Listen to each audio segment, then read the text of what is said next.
Silahkan duduk. Perkenalkan, saya Lili Setioningsi, ahli gizi di rumah sakit ini.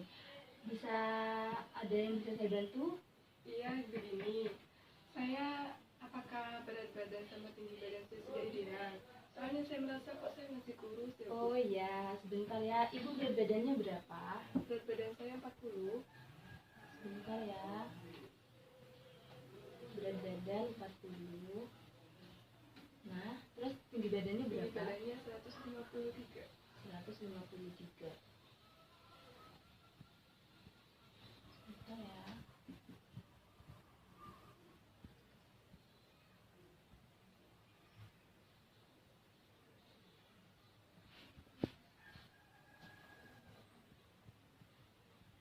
Berat badannya 40 ya?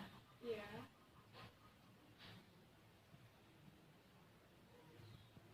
Nah, ya benar, ibu itu termasuk underweight. Jadi kalau underweight itu ibu berat badannya dan tinggi badannya itu tidak ideal atau bisa dibilang kekurusan.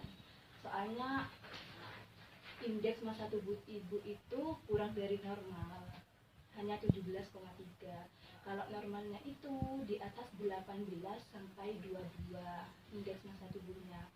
Sedangkan BB per TB yang saya hitung tadi sesuai dengan BB-nya ibu itu 17,3.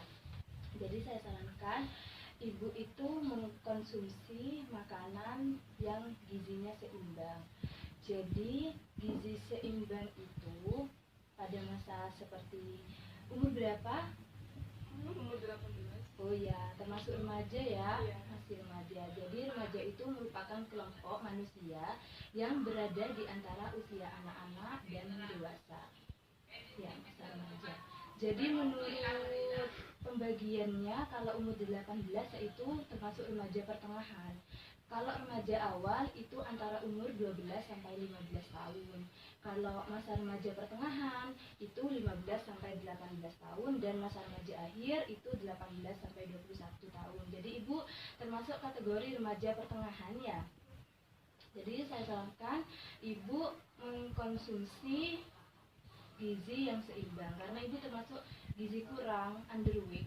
Jadi gizi kurang itu terjadi karena jumlah konsumsi energi dan zat-zat gizi yang lain tidak memenuhi kebutuhan tubuh. Maksudnya begini, antara aktivitas fisik sama olahraga dan konsumsi makanan ibu itu kurang. Maksudnya itu begini, kalau ibu aktif tapi sedikit makan, nah itu kan asupan konsumsi energinya berkurang.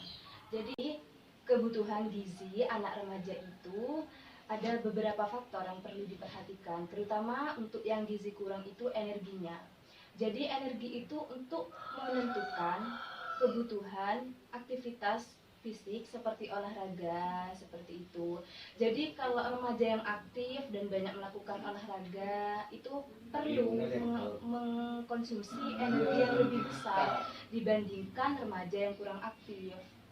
Jadi untuk angka kecukupan gizi itu dibutuhkan tiap hari. Jadi ditentukan sudah energinya berapa untuk remaja setiap harinya, AKG, angka kecukupan gizi singkatannya itu.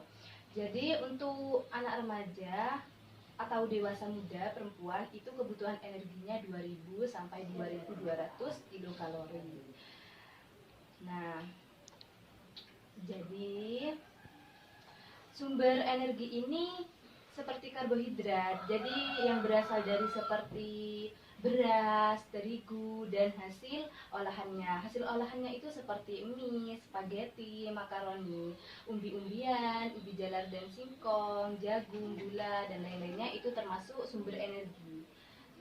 Untuk yang gizi kurang itu juga harus melakukan diet TKTP, diet tinggi kalori dan diet tinggi protein. Harus proteinnya harus tinggi juga karena fungsi protein sendiri itu membangun jaringan yang rusak, membentuk jaringan yang rusak di dalam tubuh kita itu.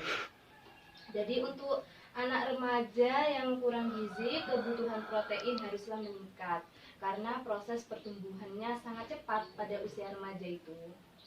Dan pertumbuhan tulang itu paling pesat di usia remaja, paling cepat begitu. Dan juga kita harus mengkonsumsi kalsium yang cukup. Kalsium kan itu untuk tulang dan otot. Kebanyakan pembentukan tulang dan otot itu di usia remaja gitu. 50%-nya masa tulang dewasa dicapai pada masa remaja. Jadi banyak-banyak mengkonsumsi kalsium. Kalsium itu berasal dari sumber kalsium itu dari ikan, kacang-kacangan, sayuran hijau, dan lain-lain. Sayuran hijau itu seperti sawi, brokoli, seperti itu ya, kalsium. Dan biasanya anak remaja itu sering mengalami anemia karena kekurangan zat besi, khususnya pada perempuan, karena anak perempuan itu mengalami masa menstruasi, jadi darahnya keluar terus ya. Jadi harus itu biar gak kekurangan darah atau anemia, bisa mengkonsumsi tablet tambah darah. Tablet tambah darah sendiri itu namanya zat besi. Nah, zat besi ini harus lebih meningkat pada perempuan karena ekspansi volume darah keluar terus selama setiap bulan ya menstruasinya itu. Jadi pada perempuan kebutuhan yang tinggi akan besi terutama disebabkan kehilangan zat besi selama menstruasi. Hal ini mengakibatkan perempuan lebih rawan terhadap anemia besi. Jadi sering kekurangan darah. Anemia, bisa dibilang anemia besi.